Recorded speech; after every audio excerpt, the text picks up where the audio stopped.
All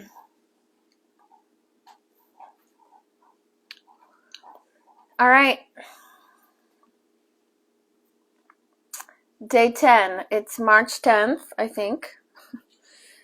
It is March 10th. Day 10 of our March meditation challenge.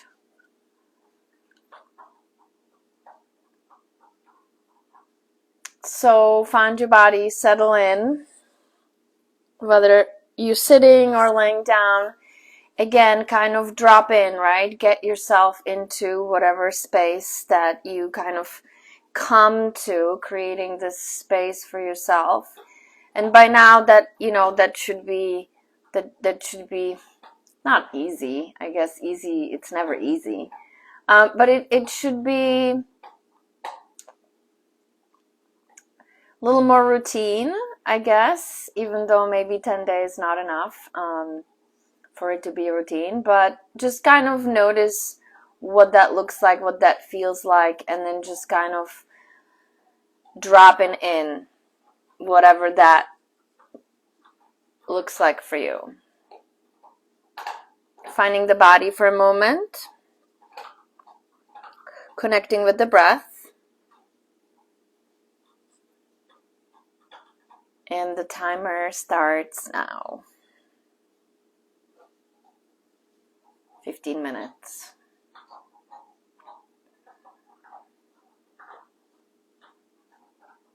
Noticing, witnessing, accepting exactly where you are. Noticing what are you bringing with you, what's with you. Yesterday we were talking about surrender and resistance,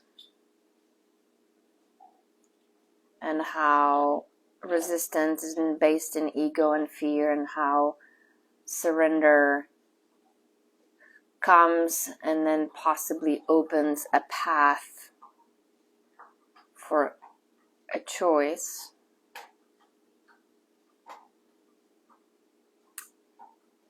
And I touched upon feedback. And that is something that I'm going to table for a moment. I will get back to feedback, but something else showed up today that is, I think, more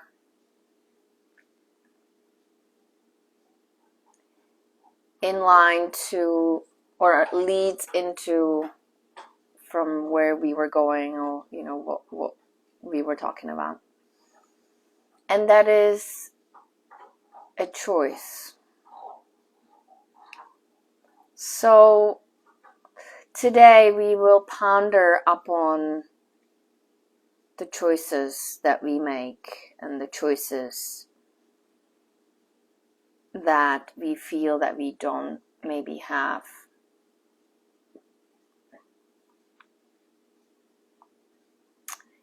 And as we were talking about yesterday, surrender, meaning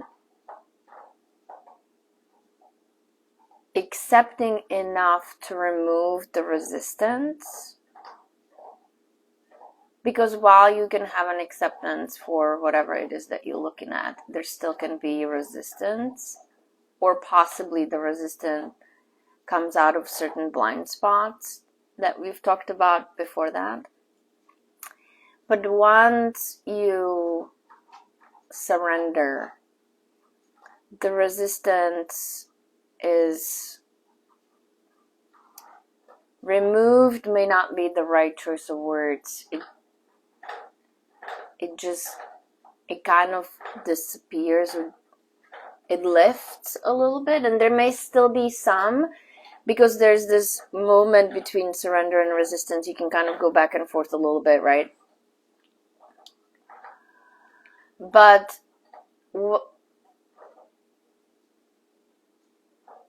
what I find super interesting, that the moment you surrender, truly surrender internally, right? When you stop fighting yourself, right? That's what surrender means to me. and you kind of have to figure out what is your relationship with surrender. How do you define surrender? And you may not want to use that word if that does not resonate. Maybe acceptance is enough, but I don't think they're the same. Because I still think, again, you can have acceptance and you can still resist. And you can have acceptance and then you can surrender. And when you surrender, you're not resisting anymore. You're aligning with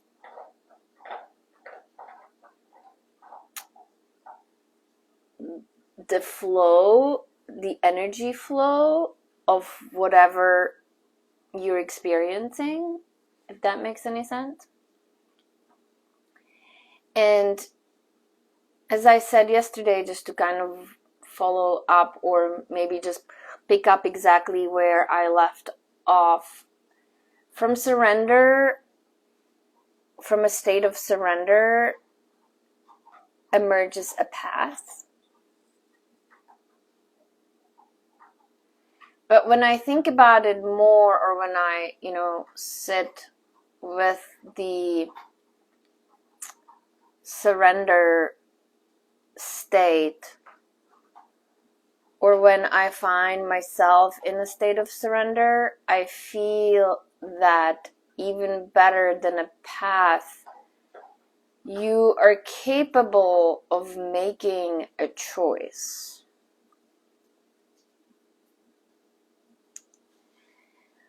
So that how it leads me into the whole choice conversation.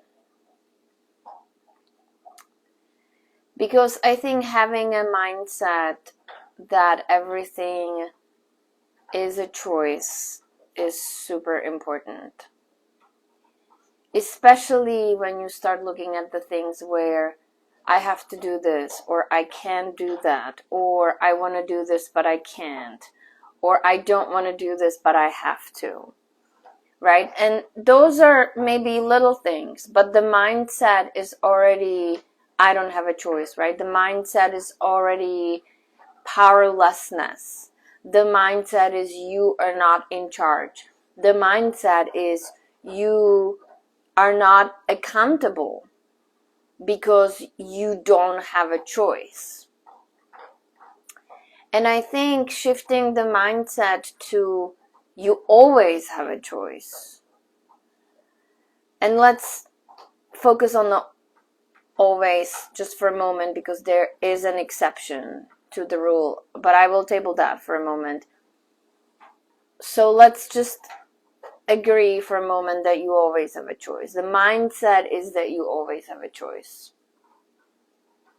You may not like the choice that you have to make, but let's say that you don't like the consequences of whatever even more, and therefore you're making the choice, right? So for example, I don't want to go to work today, but I have to. Well, I am making a conscious choice to go to work, because if I don't go to work, I don't get paid, and if I don't get paid, then I'll be short of money or whatever, or I will feel like I can't do things, or I don't, all of that, right? All of that. So again, it's a choice. You're making a choice. I am making a choice. I may not like the choice that I'm making, but it's still a choice that I'm making because for whatever reason, right? And then notice how that immediately shifts the energy into a power. Now you're in a place of power. You are making a choice. Right? And I think this little shift, this little mindset shift can start with a little things. Because at the end of the day, you don't have to go to work. Right? You can make a choice and bear the consequences of not going to work. And that may be a funny example, but it illustrates, I think, very well the mindset that I'm trying to present. Now, all of that is nice and dandy. So imagine that you have that mindset. You're like, everything is a choice. I'm good to go. I'm accountable. I'm, in a place of power. I am making choices even though if I don't like them, right? So we have that baseline set. Now, you find yourself in a place of trigger, dysregulated nervous system, emotional pain, activated in some way. Basically, you find yourself in fear equals in ego. What is the choice then? Do you have a choice? Is it choice based in solidity, right? And what are the consequences bared in that kind of a choice? So, I think we could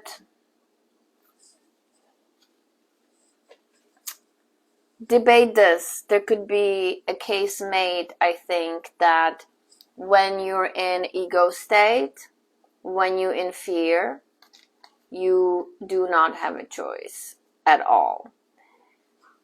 But I think the way, at least that I see that working, is if you have awareness, if you are far enough on your journey that you have an awareness that you are in fact in this regulated state, that you are operating out of fear, then I think you're close to having a choice, because the choice can be, for the moment, I need to regulate first before I can do anything else. Right? So that pulls you back into witness perspective, into witness consciousness. It pulls you back a little bit out of the fear mode when you just don't react. Because when you react, that could technically be considered as not a choice, because you're reacting. I think it is a choice at the end of the day, but you don't have enough awareness in order to evaluate that choice before you make it, if that makes any sense. So instead, you just react, and the choice is kind of made, in whatever context it's being made.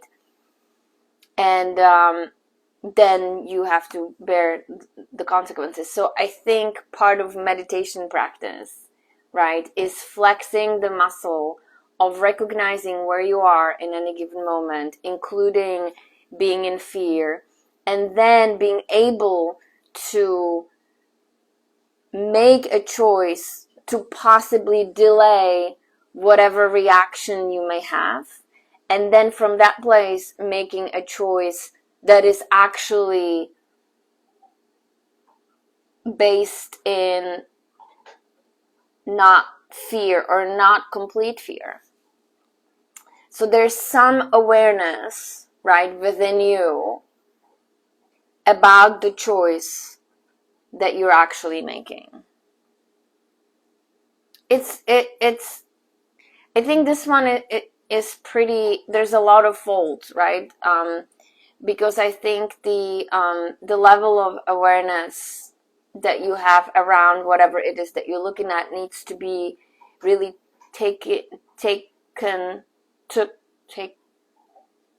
needs to be taken into a consideration in order for you to evaluate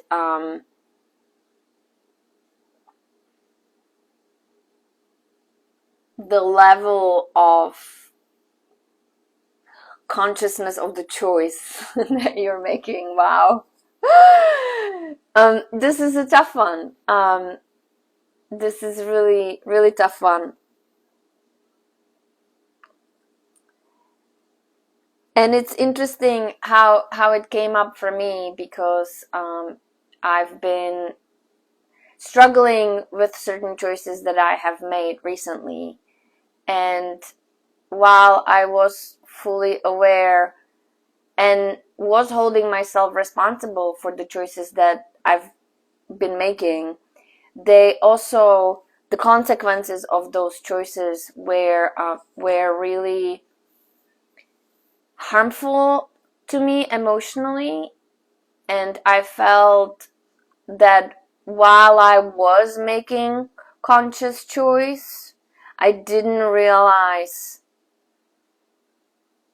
and I didn't think it was, fully out of place of fear. And I still don't think it was fully out of place of fear. And there may be something that I still have to look at, but one way or another, the consequences of my choices were ultimately bringing me into activated state, into emotional pain that seemed to be beyond my willingness to tolerate. And that brought me into that zero emotional capacity to do anything, and that's 15 minutes, which brought me to surrender, which brought me into evaluating my choices, because I am already in the mindset of everything is a choice, and I do hold myself accountable for the choices that I make, no matter where they lead me, right? And that led me into, well, maybe it's time to adjust the choices and make peace with the choices that you don't want to make, but the consequences of those choices may be a little more favorable to your emotional state. That is my emotional state, if that makes any sense. So that's 15 minutes. Well, that was a loaded 15 minutes of having a choice and what that looks like, and being aware of the choice and the consequences and all of it around. It is interesting. So just notice where that lands. Notice if you are in the mindset of everything that you're doing is a choice. Notice how you feel about not having a choice in certain situation. Notice how you feel about making choices when you are in fearful place, or when you are triggered or emotionally dysregulated, because that's a whole another thing that needs to be explored. Notice if there is any capacity in those moments to pause and give yourself space to regulate, so you can actually make a choice that is based in a little more stability, in a little more peace perhaps, right? Instead of reactive choice. It's a big topic. It definitely is a bigger topic than 15 minutes. But that's where I've been going on my path, yesterday to today, or day before to yesterday to today. So that's where I am sharing that from a place of really what is happening on my end over here in my space, the choices that I make. So thank you so much for tuning in again. I do appreciate the feedback. I have heard some feedback yesterday, some very, very deep feedback, as in, we're all walking each other home one way or another. It's been a rough journey for quite some time. But I do feel there's a little bit of a light at the end of the tunnel, and Maybe that's a wishful thinking, but I am eternally an optimist, and I do believe that all of the choices that you make lead you to light. Even though they may first lead you into darkness, but eventually they will lead you to light. Eventually. Sometimes you have to make bad choices in order to see that that is not the choice that you want to repeat. So thank you again, day 10 of our March meditation challenge. I will see you all again tomorrow. From my heart to yours, always keep up the good fight. There is light. Namaste.